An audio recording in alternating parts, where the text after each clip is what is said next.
लोगों ने कंसेप्ट समझा। अब हम लोग टेक्सचुअल देखते हैं कि आपके टेक्स्ट बुक में किस तरीके से डिफाइन किया हुआ है सीआरआर और एसएलआर को। देखिए पेज नंबर आपका 43, that is cash reserve ratio. क्या लिखा है? Under the RBI act 1934 all commercial banks have to keep certain minimum cash reserves with the RBI। कुछ मिनिमम अपने को अमाउंट रखनी पड़ती है अपने कमर्शियल बैंक से with the RBI। Initially CRR was decided to be 5% of demand deposits and 2% of time deposits। पहले क्या किया गया था?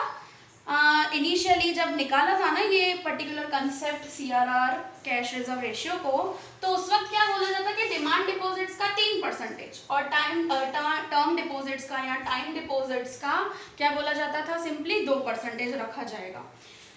It was variable as per the requirement felt by the RBI. फिर आरबीआई ने क्या कर दिया? इसको चेंज कर दिया, वेरी कर दिया, बदल दिया।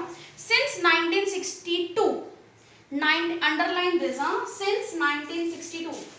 प्रीवियसली मैं यहाँ पे लिख देती हूँ, प्रीवियसली क्या हो रहा था? इनिशियली 3% ऑफ डिमांड डिपॉजिट्स, मैं शॉर्ट में लिख रही हूँ demand deposits, and 2% of term deposits, ये रखा जाता था। बट फ्रॉम 1962 से सीआरआर का जो रेट है, परसेंटेज जो है, रेशियो, वो 3% से 15% ऑफ टोटल डिपॉजिट्स। ये टोटल डिपॉजिट्स को देखकर क्या बोला है सीआरआर का? टोटल डिपॉजिट्स जो है वो 3% से 15% तक लेकर जा सकता है एज पर द सिचुएशन। ठीक है। CRR fulfill the needs of the comfortable amount of cash reserve with the banking system in case many customers start withdrawing। क्योंकि आप लोगों को जनरली इस चीज़ का आइडिया है कि हर एक कमर्शियल बैंक में से जो पब्लिक डिपॉजिट्स रखवाती है तो वो विड्रॉ भी करवाती है, जैसे सेविंग अकाउंट में और इन सब में।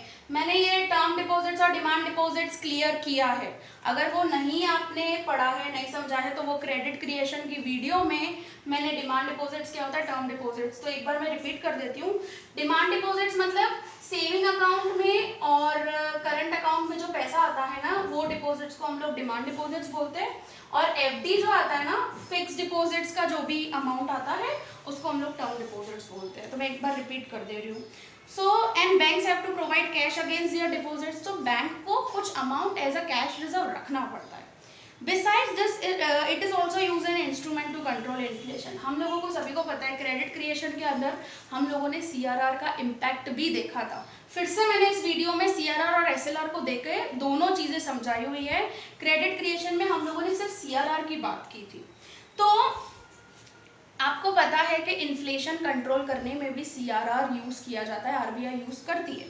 व्हेन सीआरआर इज हायर, जब सीआरआर हायर हो जाता है, हम लोगों ने दोनों सिचुएशन लिए। सीआरआर अगर बढ़ जाता है, अगर मैं बढ़ा देती हूँ 5% की जगह पे 6% अगर कर देती हूँ, तो commercial bank have a lesser deposit amount to create the credit. तो कमर्शियल बैंक के पास जो रिमेनिंग अमाउंट बचेगी वो क्या हो जाएगी? कम हो जाएगी। 6% कर दिया मैंने, तो क्या हो जाएगा? 79 करोड़ लेंडिंग कर सकेगा। सो वही चीज़ आती है। एंड दस दे गिव फ्यूअर लोन्स। जब क्रेडिट इतना नहीं कर सकेगा मार्केट में, मीन्स लेंडिंग कम करेगा, मतलब लोन्स वगैरह कम पीपल को प्रोवाइड करेगा, जिसकी वजह से सप्लाई ऑफ मनी क्या हो जाएगा? कम हो जाएगा। और इन्फ्लेशन को हम लोग क्या कर सकेंगे? कंट्रोल कर सकेंगे। And supply of money and inflation are curtailed, means उसको कंट्रोलिंग किया जाएगा, रोक दिया जाएगा, ऐसा बोल सकते हैं। कर्टल मतलब रुकावट डाल दी जाएगी। So CRR is reduce in times of deflation. CRR क्या किया जाता है? कम किया जाता है इन द डिफ्लेशन और डिप्रेशन टाइम पे, एंड इन्फ्लेशन टाइम पे क्या किया जाता है? बढ़ा दिया जाता है। अब लोगों ने कंसेप्ट समझा अच्छे से। SLR, statutory liquidity ratio. Apart from and in addition to CRR, under the banking regulation act 1949। अब सीआरआर जो डिस्क्राइब किया था ना, वो डिस्क्राइब किया था एज पर आरबीआई एक्ट 1934, और जो एसएलआर डिस्क्राइब किया गया है वो डिस्क्राइब किया गया as per banking regulation act, banking regulation act के अकॉर्डिंग 1949। उसके उसके अकॉर्डिंग डिस्क्राइब किया हुआ है। देखो क्या लिखा है, all banks have to maintain equal to or not less than 25% of their total deposits. इसमें भले यहाँ पे लिखा है लेकिन अकॉर्डिंग टू सर्कमस्टेंसेस 25% से भी कम जा सकता है, ऐसा कुछ वो नहीं है। आज का करंट जो है ना, इस बार का आप लोगों ने निकाला हुआ है, जुलाई के अकॉर्डिंग ही एसएलआर का जो रेट है वो 18.5% है। सो देखो क्या लिखा है, equal to or not less than 25% of their total deposits.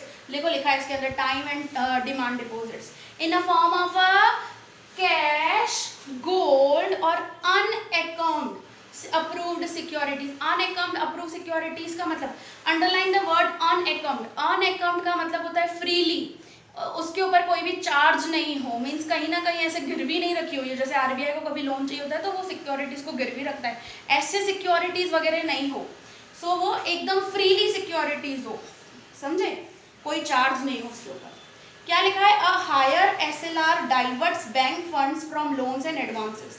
अगर एसएलआर को बढ़ा दिया जाएगा, फॉर एग्जाम्पल 15 से 20% किया जाएगा, तो लोन्स एंड एडवांसेस मतलब जो लैंडिंग है उसको क्या किया जाएगा, कंट्रोल किया जाएगा, उसको कम किया जाएगा। और to approved government securities means अगर ये 20% एसएलआर रखा जाएगा तो हम लोग जो ये सिक्योरिटीज है बैंक वो ज़्यादा परचेज कर सकेगी, समझे आप, ये चीज़ बोला है। और इससे क्या होगा, अगर फॉर एग्जाम्पल ये 20 में से या 15 करोड़ में से ये 10 करोड़ की अगर सिक्योरिटीज परचेज की जाती है तो ये 10 करोड़ कहाँ जाएंगे, गवर्नमेंट के पास जाएंगे, क्योंकि गवर्नमेंट की सिक्योरिटीज हम लोग परचेज कर रहे हैं, गवर्नमेंट को 10 करोड़ दे रहे हैं हम लोग। सिक्योरिटीज मीन शेयर्स और बॉन्ड्स, हाँ ये चीज़ क्लियर रखना। गवर्नमेंट क्या करेगा, एक्सपेंडिचर्स वगैरह कर सकेगा इन पैसों में से। देखो क्या लिखा है, फिर से एक बार रिपीट करते हैं, a higher SLR diverts bank funds from loans and advances to approved government securities and helps to meet the government expenditure, and on the other hand it reduces the capacity to bank की capacity कम करता है to meet the government expenditures, to meet it reduces the capacity to bank to create loans and raise money supply by credit creation। so simply यहाँ पे क्या बोल रहे हैं कि अगर एसएलआर को बढ़ा दिया जाएगा तो बैंकिंग की जो लेंडिंग कैपेसिटी है, लोन्स वगैरह, वो क्या कर देगी, कम देगी, मनी सप्लाई क्या हो जाएगा, सिंपली कम हो जाएगा। एसएलआर को अगर बढ़ा देते हैं तो क्या हो जाएगा, कमर्शियल बैंक के रिजर्व्स बढ़ जाएंगे, रिजर्व्स बढ़ जाएंगे तो पब्लिक को, जनरल पब्लिक को वो लोन कम देगी, जिससे सप्लाई ऑफ मनी क्या हो जाएगा, कम हो जाएगा। आपके बुक में बहुत शॉर्ट से दिया हुआ है, आपको बहुत अच्छे से समझना है एक स्टेप बाय स्टेप में।